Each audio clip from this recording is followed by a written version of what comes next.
Hey, my name is Simon Carter. I'm 29, and I've been a software engineer at a mid-sized tech company in Seattle for the past 4 years. I show up on time, answer emails before they pile up, and do my share of the work without making a scene about it. That's about all anyone at the office really needs to know about me. I don't go out for drinks after work. I don't join the group dinners or stand around the coffee machine trading weekend stories. I keep the job and everything else in separate boxes. Most people eventually stop trying to pull me into things, which is fine by me. A few of them decided that makes me cold or stuck up. I never bothered correcting them. Dana from design and Marcus and Jeff from my floor are the ones who still try. They like parties and noise and pulling quiet people into the middle of it. I've gotten used to their comments.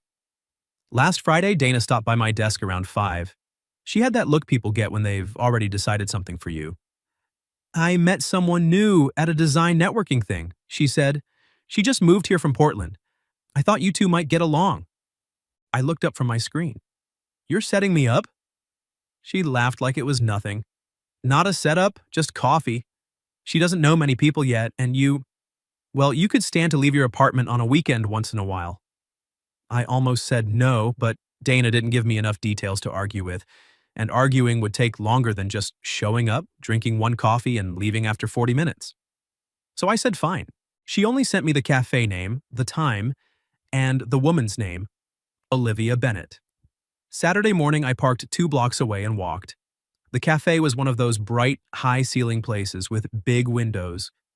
I saw her before I reached the door. She was sitting at a table by the window, a sketchbook open beside her coffee. Brown hair to her shoulders, maybe 26. When I stepped inside, she looked up, and for a second, our eyes met. I walked over. Olivia? She didn't answer. Instead, she smiled, lifted one hand, and signed her name. That was the moment I understood what Dana had left out. Olivia was deaf. And right then, through the glass behind her, I saw the 3 of them on the sidewalk. Dana, Marcus, and Jeff, pressed close to the window like they were waiting for a show. They'd set this up. They knew she was deaf. They'd wanted to watch me walk in, realize I had no way to talk to her, and fall apart in front of everyone. That was the joke. Olivia was still looking at me, waiting. I pulled out the chair and sat down. Then I raised both hands and signed, slow and clear. I'm Simon. Nice to meet you. Her smile changed. It didn't disappear, it just shifted into something more careful.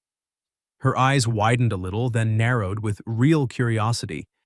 She asked if I actually knew sign language or if I'd just memorized a few phrases to be polite.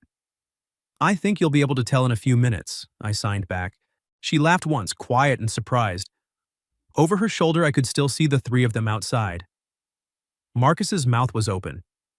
Jeff had gone completely still. Dana grabbed Marcus's arm like she needed something to hold onto. None of them had expected this. I turned back to Olivia and kept my attention on her. I didn't want her to notice the audience yet. We talked. She'd only been in Seattle 2 months. Freelance graphic design. Still building clients, still learning the buses, still surprised every time it rained without warning. She hadn't found a coffee shop she liked yet. I told her about a couple of quiet neighborhoods and a small bookstore that stayed open late on weekends. She asked what I did, and I told her about the project my team had spent 4 months on that got killed in one meeting. She signed back dry as anything. So they paid everyone to build half a bridge and then changed their minds right before it reached the other side? I laughed out loud. The 40 minutes I'd planned turned into almost 2 hours. By the time our cups were empty, the 3 outside had been gone for a while. Before we stood up, Olivia looked at me. Dana said you were pretty quiet, she signed. I don't think you're quiet at all. I only talk when there's something worth saying. She studied me for a second. So today there was something worth saying? I met her eyes. Seems like it. We said goodbye on the sidewalk. She walked toward the bus stop. I headed back to my car. The good feeling from the conversation lasted about 3 blocks. Then it started to curdle. They had known. Dana, Marcus, and Jeff had known exactly who Olivia was and what would happen when I sat down across from her. They just hadn't told me. And they definitely hadn't told her that the whole thing was arranged so they could watch me squirm. If I hadn't known sign language, I would have sat there frozen, trying to figure out how to communicate, while she had to manage a stranger who clearly had no idea what was going on. She would have been the one stuck in an awkward situation she never asked for. That was the part that bothered me most. They used her. I didn't know yet if Olivia had figured any of it out. During the conversation, there were a couple of moments when she looked at me a little longer than normal, like she was trying to read something under the surface. But she hadn't asked, and I hadn't known how to start explaining when I still didn't have the full picture myself. One thing I did know for sure, whatever the reason we ended up at that table, the 2 hours we spent there had been real, and I wanted to see her again. I waited 2 days before I texted her. Dana had connected us through some messaging app before the first meeting, so I still had her number. I kept the message short. I told her I'd really enjoyed talking on Saturday and asked if she wanted to try a different cafe, one that actually had good coffee this time. She replied within an hour. She picked a small place near her studio in Capitol Hill and suggested Thursday afternoon. No emojis, no extra words, just the name of the cafe and a time. When I got there, she was already at a corner table, sketchbook open in front of her. She didn't rush to close it when she saw me. She just finished the line she was drawing, closed the book, and moved it to the side to make room. The second meeting didn't feel like we were starting over. It felt like we were continuing from where we'd stopped 2 days earlier. She told me more about her work. Some clients wanted her to build an entire brand identity and then change their minds every other week.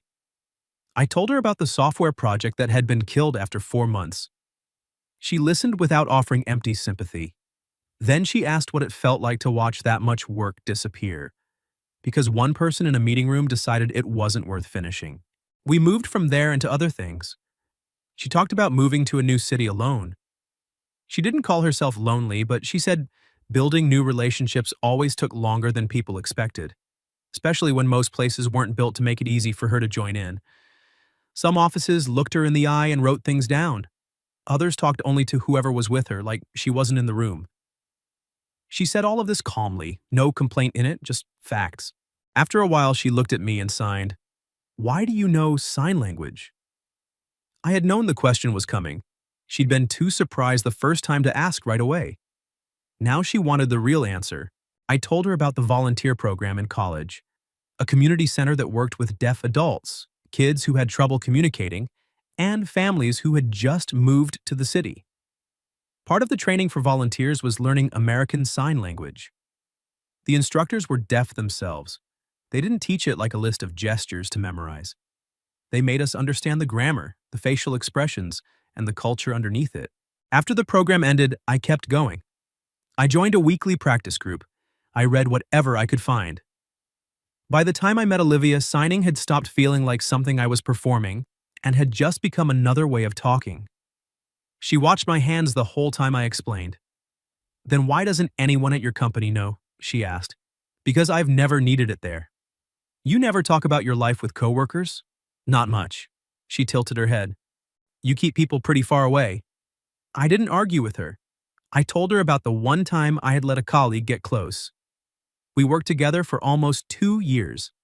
I trusted him enough to mention things that had nothing to do with work. When a disagreement came up later, he used those details against me. After that, I stopped mixing the two parts of my life. Olivia didn't tell me I was wrong. She didn't try to convince me to be more open. She just asked, "Does that make you feel lonely?" I looked at my hands for a few seconds before I answered. "Sometimes, but lonely is still easier to manage than trusting the wrong person." She was quiet for a moment. Then she told me she had learned to read people quickly too. Some heard she was deaf and immediately started talking to her like she was a child. Others turned her into an inspiration story without knowing anything about her actual life. A few just shouted like volume could fix everything. "I don't need people to do everything for me," she signed. "I just need them to actually pay attention when they communicate." I signed back without thinking. Most people think listening is something you can only do with your ears. Something in her face shifted after that. Not a big change. Just a small softening around her eyes. The space between us felt smaller than it had a minute ago. We stayed another hour. When we finally stood up to leave, she stopped in front of the cafe and asked if I was usually free on Thursday evenings. I said I usually was. She nodded like she was filing the information away. I drove home feeling lighter than I had in days. For a few hours, I almost managed to forget that Dana, Marcus, and Jeff had been standing outside a window watching us 2 days earlier. Monday morning brought it all back. Marcus came to my desk around 8:30. He stood there looking uncomfortable, then said the Saturday meeting had gone differently than they expected. "No one thought you knew sign language," he said, trying to smile. "We were all just standing out there like idiots." I looked at him. That one sentence confirmed everything I had already guessed. They had really been there to watch my reaction. I didn't want to have this conversation at my desk first thing on a Monday, so I just said the meeting was over and done with. Marcus looked relieved and walked away, probably thinking I wasn't angry. Jeff sent me a long message later that morning. He tried to turn the whole thing into a harmless joke, repeating how surprised everyone had been. I didn't answer. Dana only sent one line. "Looks like everything went fine." I didn't answer her either. The problem wasn't whether the meeting had gone fine. They had never once thought about what would have happened to Olivia if things had gone the way they planned. If I hadn't known sign language, I would have sat there confused and awkward. She would have been the one left managing a situation she never chose. She wouldn't even have known that the man she'd been told was worth meeting had walked in with no idea what was really going on. That was the part I couldn't just let go. I needed to say something to the people who had set it up. The office started to feel different by the middle of the week. Some people avoided looking at me. Others still seemed quietly entertained. Jeff posted something vague in the group chat that didn't mention Olivia by name but made it clear to anyone who already knew the story what he was talking about. I read it once and didn't respond. I watched for 2 days before I decided to say something. Thursday afternoon, I went to the break room to get coffee. Jeff and a guy named Brett from another team were standing by the counter. When they saw me, they stopped talking. I poured a cup, set the pot back down, and turned around. "I need to clear something up about the meeting on Saturday." Jeff tried to smile. "Simon, come on. We were just messing around. Everything worked out fine in the end anyway." "I'm not talking about whether it worked out fine." His smile faded. I told them I didn't care that much about them wanting to see me get uncomfortable. I'd been teased by coworkers before. I could handle that part. What I couldn't handle was them dragging Olivia into it without her knowing. "You didn't just hide from me that she was deaf," I said. "You hid from her that the whole thing was set up so you could watch how I reacted." Jeff started to say that nobody meant to hurt her. I let him finish, then answered. "Intention doesn't change what you did. You use the way she communicates as a prop to create an awkward situation for your own entertainment." Brett looked down at the table. Jeff kept talking. He said they thought I would just be confused for a few minutes and then they would come in and explain everything. I asked him, "And what about Olivia? What would she have thought? That she got invited here just so a group of people could stand outside and watch a man who didn't know how to talk to her?" He didn't have an answer. I didn't raise my voice. I didn't threaten to report anyone. I just wanted them to understand exactly where the line was. "She came because she thought Dana was introducing her to someone worth meeting," I said. "She never agreed to become entertainment for you." I picked up my coffee and walked out. The break room stayed completely silent behind me. That afternoon, Dana sent a longer message. She admitted she hadn't thought about how Olivia would feel. At the time, she had been focused on seeing my reaction and had convinced herself that in the end, everyone would laugh and move on. She said she was sorry. I replied that I had read the apology, but I didn't tell her everything was fine. I said she needed to sit with what she had done instead of getting immediate forgiveness, just so she could feel better. The next few days were tense. No one confronted me directly, but conversation stopped whenever I got close. Jeff avoided me. Marcus only spoke to me about work. Dana was careful every time we crossed paths. This was exactly why I had always kept my personal life separate from the office. 4 years of showing up, doing my job, and going home without giving anyone extra material to work with. Now, after one coffee, Olivia's name was being passed around a place she had never even been. I started wondering whether I should keep seeing her. Not because she had done anything wrong. I liked talking to her more than I had liked talking to most people in years. That was the problem. If I kept seeing her, the situation at work would probably drag on. People would keep watching. They would comment. They might even use whatever happened between us as new material to tease me with. If I stopped, Everything would probably settle down. After a few weeks, they would find something else to talk about. I could go back to the way things were before, work on one side, everything else on the other. I hadn't texted Olivia in 4 days. I wasn't trying to punish her or avoid her on purpose. I just didn't know what to say while my head was still full of things I hadn't sorted out yet. I went to work, came home, made dinner, and looked at my phone more times than I wanted to admit without ever opening our chat. By the fourth day, I started to understand what I was actually doing. I was considering disappearing from Olivia's life in order to solve my own discomfort. That would also be making a decision for her. My colleagues had already used her as part of a story that was mostly about me. If I quietly cut contact now without telling her the truth, I would be doing the same thing, treating her like something I could remove so my life could go back to normal. She had the right to know how the first meeting had actually been arranged. After that, she should be the one to decide whether she still wanted to see me. I opened the app and asked if she could meet me over the weekend. She replied the next morning. She suggested going back to the first cafe, the one by the window. I didn't know if she chose it because it was convenient or because she had already sensed that something from that first time was still unresolved. But I knew that this time I would have to tell her the full truth.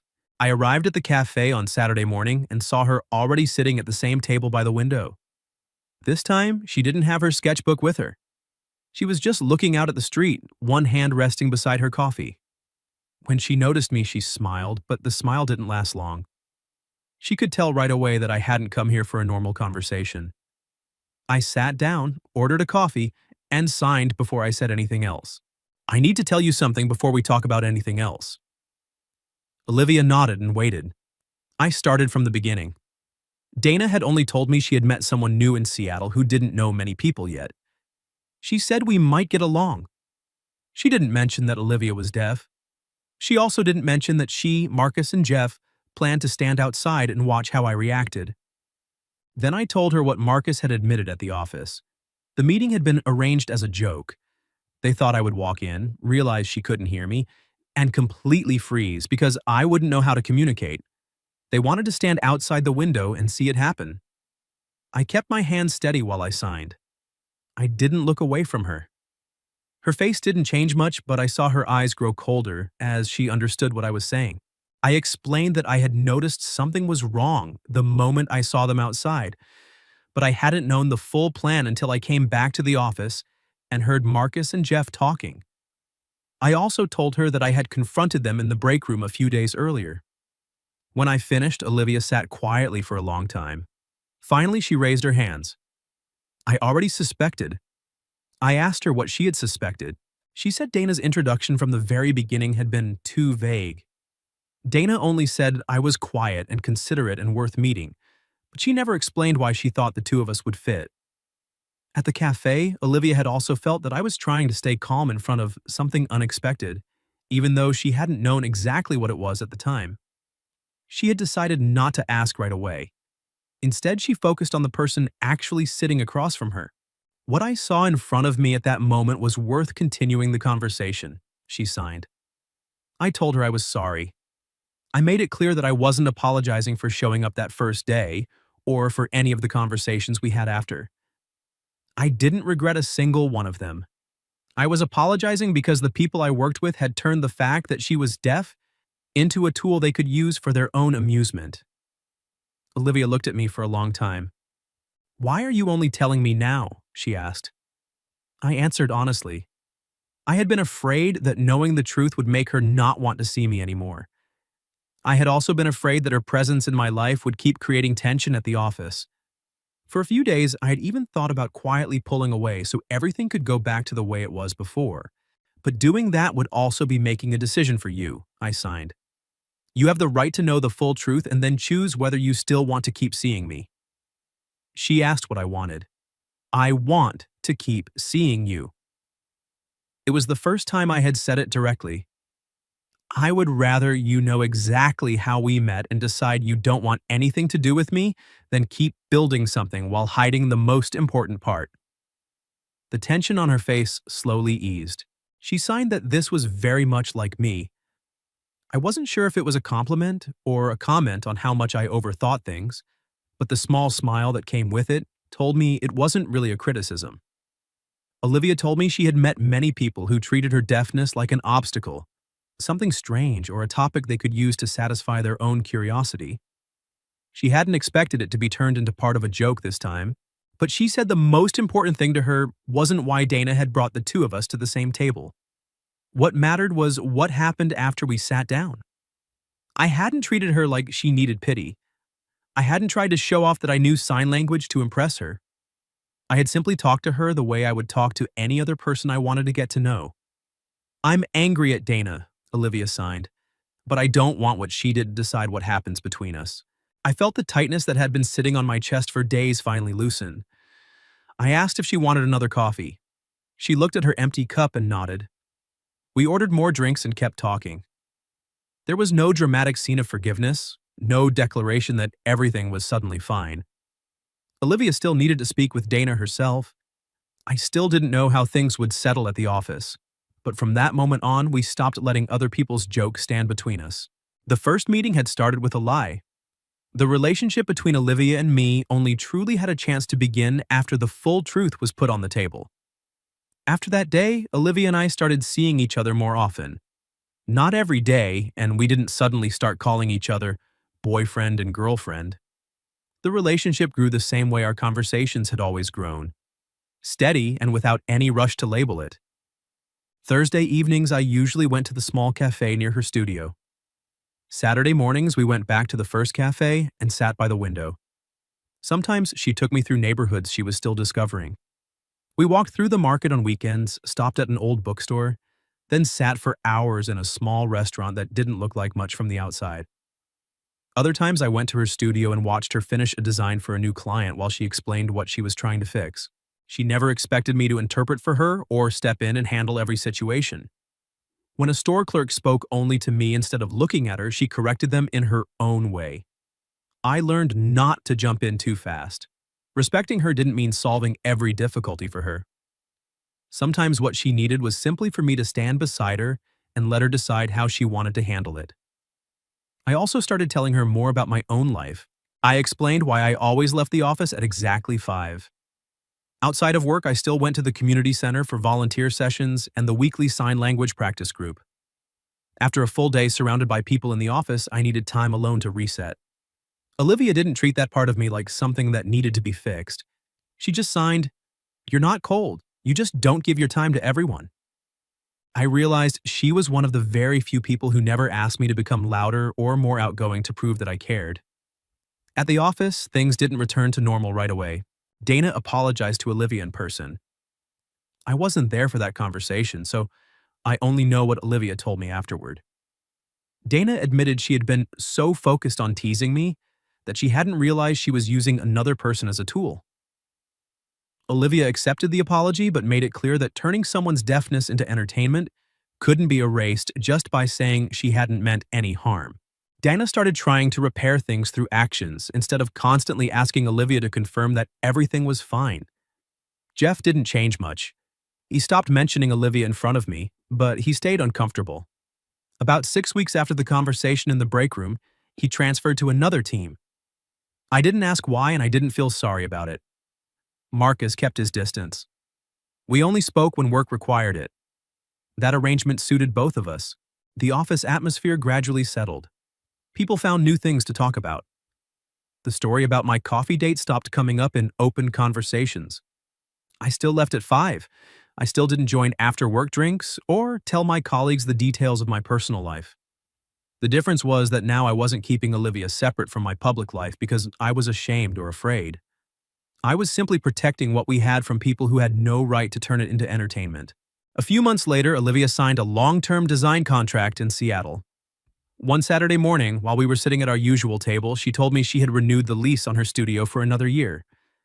I looked at her. "So, you're planning to stay in Seattle?" She raised an eyebrow. "Do you want me to leave?" "No." The answer came out so fast that she laughed. I told her I just wanted to make sure she wasn't staying because she felt tied to anyone. Olivia looked at me for a moment. "I'm staying because the work is going well," she signed. "Because I'm starting to like the city. And because I've found a few people worth continuing to know." She didn't say exactly who those people were, but her eyes stayed on me long enough for me to understand that I was on that list.